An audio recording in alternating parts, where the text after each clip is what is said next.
आप देख रहे हैं स्टार न्यूज़ टेलीविज़न। खबरों के साथ आपकी सेवा में उपस्थित है।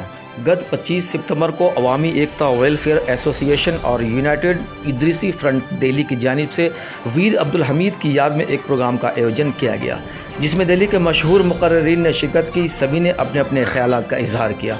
इस बीच दर्शकों को योगा से होने वाले फ़ायदे भी बताए गए और योगा करके भी दिखाया गया। आपको बताते चले कि इस प्रोग्राम में पत्रकारगण को भी एवार्ड से सम्मानित किया गया। आइए देखते हैं ये रिपोर्ट। ये बहुत बड़ा पैगाम है कि देखिए वीर अब्दुल हमीद ने इस मुल्क के लिए बहुत बड़ी कुर्बानी दी और पाकिस्तान के सात टैंकर को उन्होंने ध्वस्त कर दिया। एक अकेले आदमी ने इतनी बड़ी शहादत दी और ये बहुत अच्छा प्रोग्राम यहाँ पर हुआ और मेरे ख्याल से पूरे हिंदुस्तान में इसको मनाया जाना चाहिए। अफसोस की बात है कि ये एक ना वीर अब्दुल हमीद एक खास कम्युनिटी के खास वो बन गए, सोल्जर बन गए, जबकि पूरे हिंदुस्तान के, पूरे भारत देश के हैं। जिस कम्युनिटी से ताल्लुक़ रखते हैं उस कम्युनिटी को भी उसी नज़र से देखते हैं जो सेंट्रल सरकार है। नहीं, देखिए ये सैनिक जो है ना, मार्टायर जो है, शहीद जो है, वो पूरे देश का है।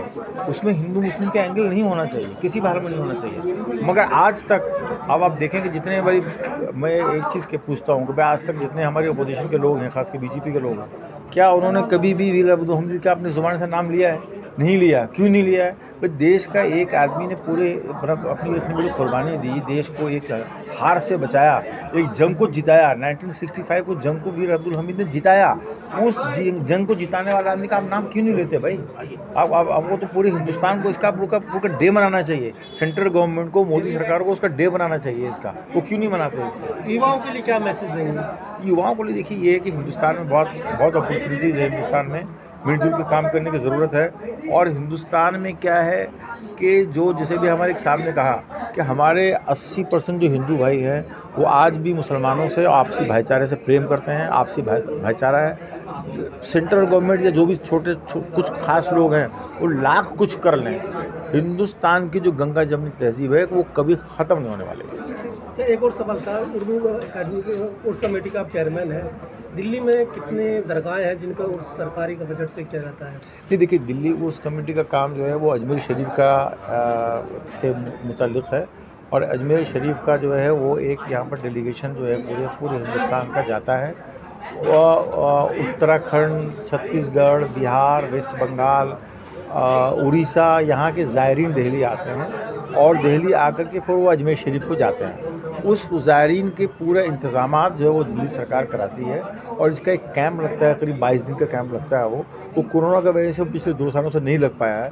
इंशाल्लाह इस साल वो कैंप लगेगा। वीर शहीद अब्दुल हमीद की याद में एक प्रोग्राम किया गया जिनकी यौम शहादत अभी 10 सितंबर को गई है और उन्हें जिस तरह से पाकिस्तान को परास्त करने का काम 1965 के युद्ध में किया वो काबिल तारीफ़ और बेहतरीन कुर्बानी का नमूना पेश उन्होंने किया था। और यही चीज़ जो है आज का मुसलमान भी कहता है कि जब भी आन वतन पर आएगी हम अपनी कुर्बानी देने के लिए तैयार हैं। और यही बात हम आरएसएस को कहते हैं कि ये ज़मीन हमारी है, ये वतन हमारा है, हम इसको छोड़कर कहीं नहीं जाने वाला है। यहाँ पे अशफाकुल्लाह खान ने आज अपनी कुर्बानी दी है, यहाँ पे वीर अब्दुल हमीद ने अपनी कुर्बानी दी है, यहाँ पे टीपू सुल्तान ने अपनी कुर्बानी दी है, यहाँ पे अपनी जवानी की कुर्बानी जो है अबुल कलाम आज़ाद ने दी है। तो ये ऐसा देश है जहाँ पे 1857 के जो युद्ध के अंदर जो जंग आज़ादी है उसके अंदर उलेमा इकराम ने अपनी जो है कुर्बानी दी है कि दिल्ली से लेके मेरठ तक जो लाखों जो उलमा थे वो हर पेड़ पर टंगे हुए थे। इतना जुल्म अंग्रेज़ों की सरकार ने किया था क्योंकि हम लोग अपना इतिहास याद नहीं कर रहे। सबसे बड़ी परेशानी अगर सामने वाला हम पर वार कर रहा है तो हमें भी अपनी परेशानी ये है कि हम अपना इतिहास याद नहीं कर रहे। हम सिर्फ आज में जी रहे हैं, ना हम अपने इतिहास में जी रहे हैं, ना हम आने वाला कल देख रहे हैं। तो हमें अपना इतिहास भी देखना होगा और अपने आने वाला कल भी देखना होगा और हमें वीर अब्दुल हमीद जैसा बन के भी दिखाना पड़ेगा और वीर अब्दुल हमीद जैसी कुर्बानी देनी पड़ेगी इस देश के लिए भी और अपने लिए भी और अपने आने वाले नस्ल के लिए भी और आने वाले हिंदुस्तान के लिए भी।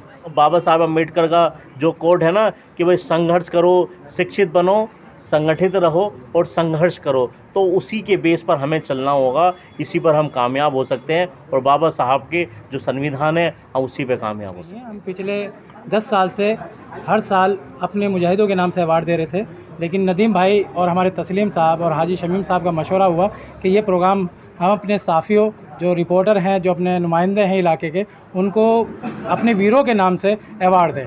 इसीलिए हमने ये चुना कि जो हमने 50 आदमियों के नाम चुने, 50 आदमियों में 25 लोगों के नाम फाइनल किए गए कमेटी में, और इंशाल्लाह आने वाले 17 अक्टूबर को जो हमारे 25 बचे हैं इंशाल्लाह उनको भी अवार्ड देंगे।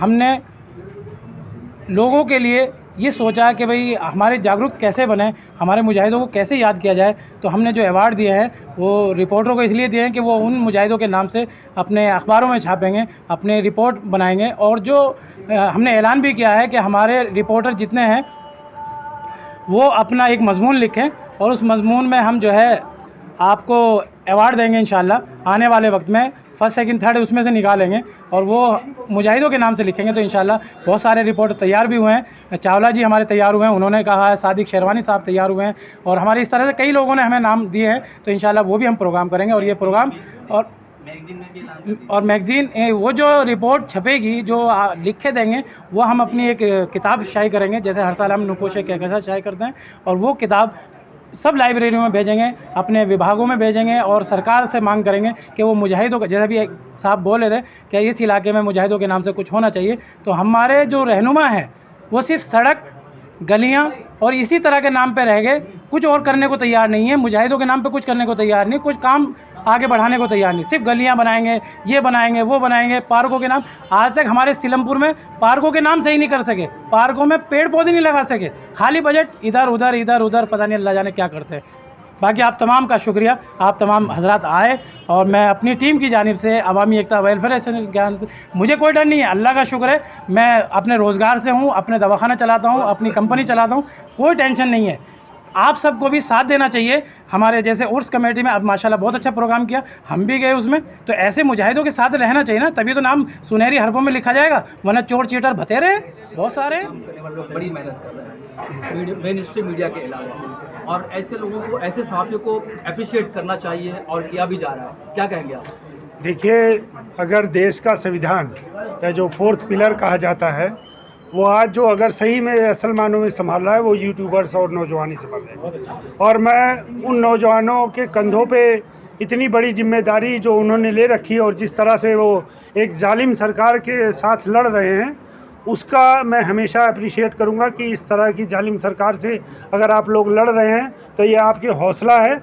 और जितने भी नौजवान साथी हैं जो यूट्यूबर्स चला रहे हैं, आज जो है, जो नेशनल मीडिया है, जो टीवी मीडिया है या इलेक्ट्रॉनिक या प्रिंट मीडिया है, वो बिल्कुल अपने आप को नज़रअंदाज की हुई है।